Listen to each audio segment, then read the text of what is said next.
Nangyari na nga ang mga hinala ko noon. Nasampula na si Mima Alicia. Kayo mga vlogger ni BBM, hindi kayo mga vlogger ni BBM dati. Mga vlogger kayo ni Lini. Kayo ang kabardagulan ko noon. Ako ang tunay na vlogger ni BBM noon noong 2019 hanggang 2022. Itong mga vlogger ni BBM ngayon, sumipsip lang kayo kay BBM ngayon para ganon. Aminin niyo man o sa hindi, dati akong vlogger ni BBM. Mayroon talagang ganyan. Ang pinagkaiba lang natin, mga bangag, bumaliktad ako noong nalaman ko na ang hirap ipagtanggol ni BBM.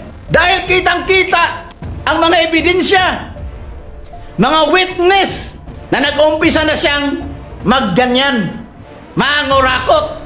2022, umupo si BBM pagka-presidente. May video ako ipakita sa inyo mamaya. Patunayan kung gaano ako kadayard ni BBM noon. Kaya mga vlogger dyan na walang alam, nako, good luck sa inyo dahil may isusunod na naman sa inyo dyan. Si Mima Alicia, ang dami na kasing nalalaman ni Mima Alicia. Pinasok niya si Trillanes, pinasok niya si Claire Castro, pinasok na niya ang mga grupo na mga dilawan.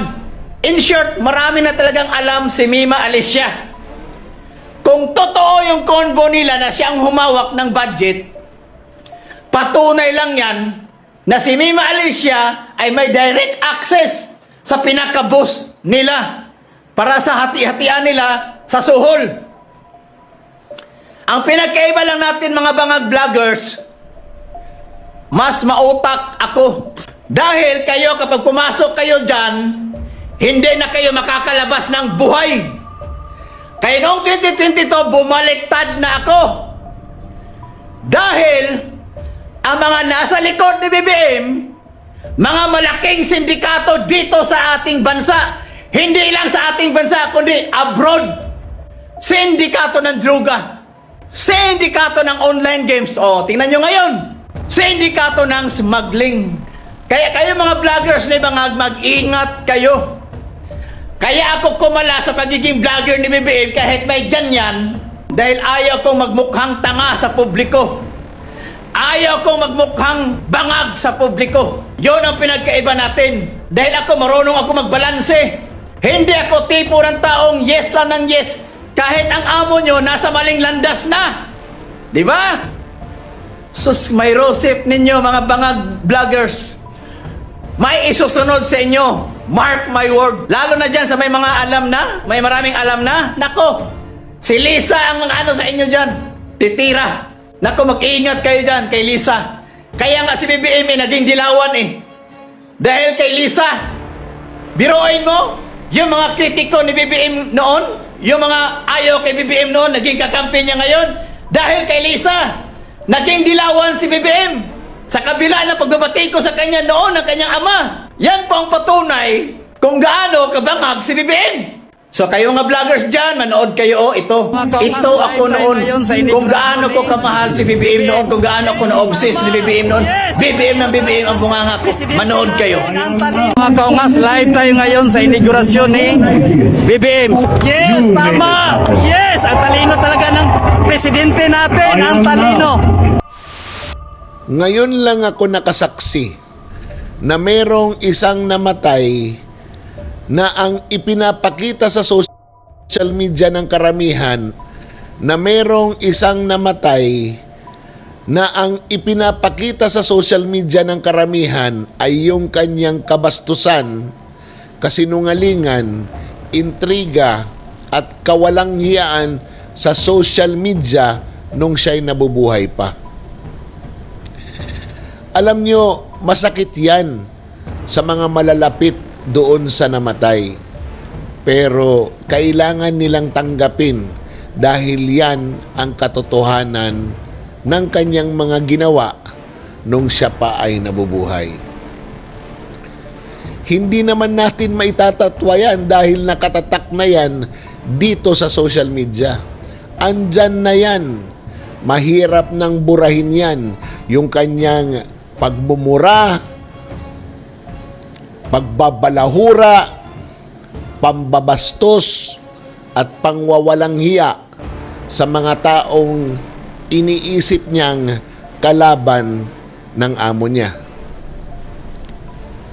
Yun ang masakit na katotohanan para sa mga pamilya ng namatay na si Alicia Lipata. Ako, hindi naman ako pwedeng maging hipokrito. Di ba? Talagang hindi ko gusto yung kanyang style ng vlogging. It was never informative. It was never helpful to shape the opinion of the public. It was meant to ridicule and insult people.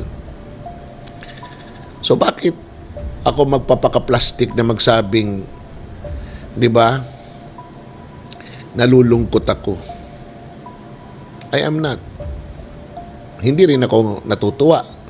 Huwag tayong magpapaka-plastic na magsabing mabuti siyang tao. She was not. Di ba? My emotions are clear. May namatay. But the way she lived her life, parang mas maganda siguro na nandun na siya para hindi na madagdagan ang kanyang mga kasalanan. Pero one thing is clear now. Hate begets hate. Di ba?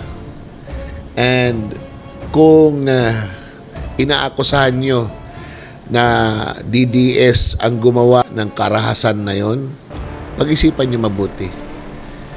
Kung ang kanyang public life ay bastos, balahura, walang hiya, at walang pag-iintindi sa ibang tao, ano pa kaya yung buhay niya bilang pribadong tao? Ano pa kaya ang buhay niya bilang isang negosyante? Ano pa kaya ang buhay niya sa kanyang pakikipagkapwa-tao? Tanong lang yan para mailagay natin sa tama ang mga iniisip nyo at mga bintang ninyo sa ibang tao.